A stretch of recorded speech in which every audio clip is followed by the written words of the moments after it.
All right, so we're gonna do this. We're at the side over here by the barbecue at the Ruby River Hotel. I try to challenge my guests to some game. I'm yet to win any of them. I'm very competitive. That's perfect, that's perfect. I'll let you lead us off. Okay. Did you see that? Did you see that?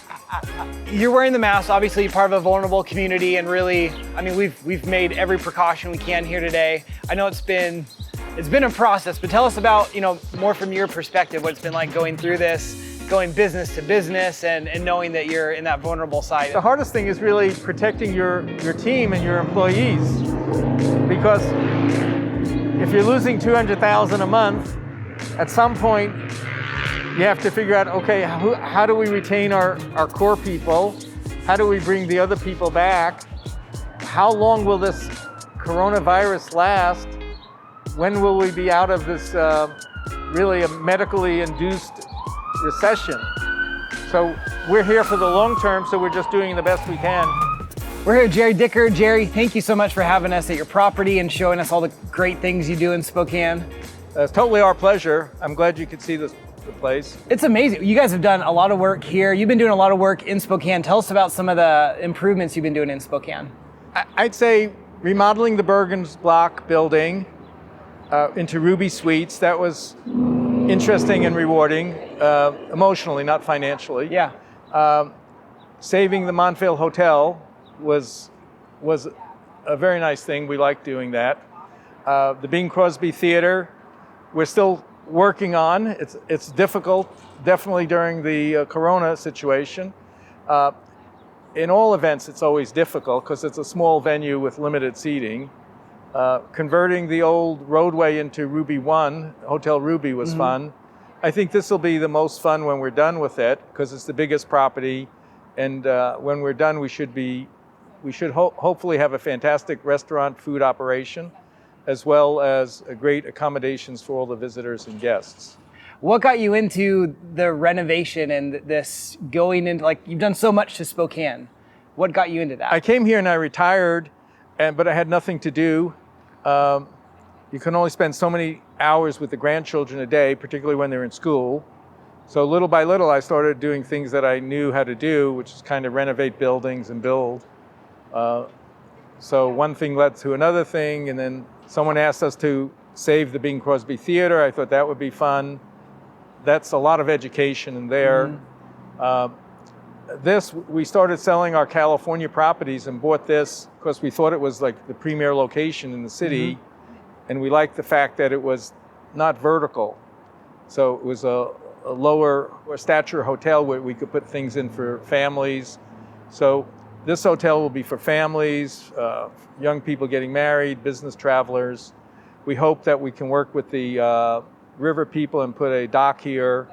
We're working, I think, closely with the shoreline people. So this should be really a beautiful hotel for the next 20, 30 years. Your attention to detail in the property and in everything that I've seen has just been amazing. I'm really excited for people to come check it out.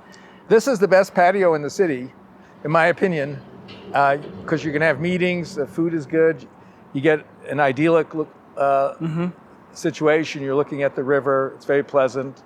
Right here in the hub, I mean, you can sit on the porch or the patio, have a beer, look at the river, see the trail. You can walk to a show from here, walk to a convention from here. It really is just so if Spokane's the heart of the Pacific Northwest, you're the heart of Spokane. I think this location is certainly one of the number one location in the city. And our business concentrates, because I come from a real estate background of shopping center development, we concentrate on really good locations that everyone can figure out how to get to. And then our job is to make them better and to serve the customers as good as we can. Are we giving value and are we serving people correctly? So that's always worked for us. Like we try and partner with the symphony and as many groups as possible at the Bing. We're probably the easiest, I'd say we're probably the easiest venue to deal with if you're a nonprofit, because we support you as much as we can. The Bing obviously doesn't make any money, but I think if we can keep it going, it's essential for the nonprofits and some of the smaller acts. And that's really our philosophy anyway. Yeah.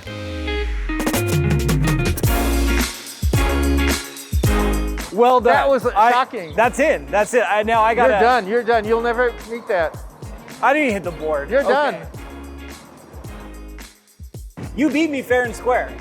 I did. I actually did. You actually did. Yeah. So well done. Tell me a little bit more about the other downtown project that you guys got going on. On First Avenue, we took 2 old buildings, the Oddfellow building and the old music building, which had never been developed. The Oddfellow building became the Montvale Event Center, and we're continuing to fix it. And of course, the coronavirus has hurt. And then the music building, we're just finishing development. We have 14 really beautiful apartments. We have First Avenue Coffee, who does a great job. And then I think right now, we're going to rent the other retail space to a design artist group because it's part of the art thing. So you've been busy during retirement. Yes, I'm no longer retired. What's next in your retirement? I've decided I'm probably never going to retire. We look at the entire Northwest. We have a long-term, very nice project in downtown Sandpoint. We have a tech park in Post Falls where we're trying to get national tenants to come and bring business and high-paying jobs. We own the Honey building in downtown Coeur d'Alene, and we partner there with Adam Hegstead, who's a brilliant chef, does a great job on food. Downtown, we're doing the old Global Credit Union building. Really? So that's in renovation now, and the building next door in our building is going to be used for a daycare and an educational facility to help get people into the job place. Yeah. And we'll have a daycare center that's able to take care of the children while the people learn. So that should open September and October. So I think pretty much the same. We're a family business, so we're trying to provide a succession plan, and hopefully we'll just keep doing good things in the area. I mean, that's our goal. Well, thank you so much for having us. We really appreciate the tour pleasure. of all the properties. And thank you guys for joining. See you next time. Check out Community Positive, a TV show dedicated to promoting positivity. Each week, we highlight business owners and community leaders doing incredible things in the Spokane community. Saturday and Sunday at 6 on Fox 28.